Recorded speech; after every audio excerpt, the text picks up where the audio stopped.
Another thing, Moses, and this is a big story this week, and I wanted to Huge. see what you were Huge. going to say about this. So you had these tornadoes. Specifically, there was some big tornadoes in the Midwest. Mostly Kentucky, I think. Yeah, in Kentucky, one that went for like 250 miles and even hit multiple states. In one of those states was an Amazon warehouse, which was knocked to the ground. There was reports at the Amazon facility and maybe another place like a candle factory that people asked to leave. They said, there's a tornado coming and I'd like to leave. I'd like to go home. And they said, if you leave, you're going to be fired. But there was damage and people were hurt in both places because some of them were told to stay or you lose your job. The second prong on that is the Amazon workers also said at Amazon in the factory, they won't let you have your cell phone.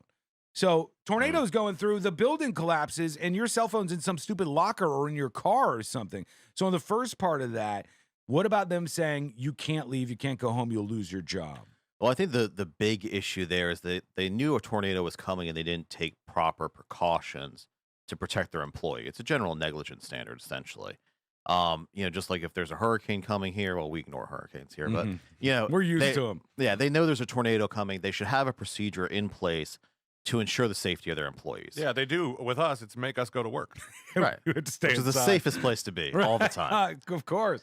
That's really where they're going to get hit, is under kind of just general negligence.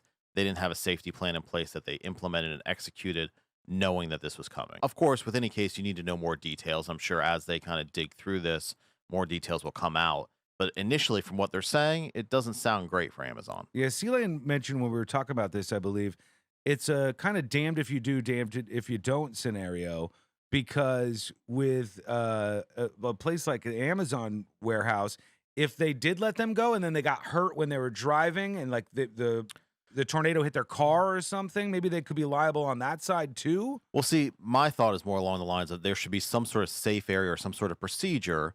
If there's a tornado in the area, they get back into an interior room that maybe has concrete walls or something along those No lines. windows. No windows. Something like that should be implemented for the safety of their employees.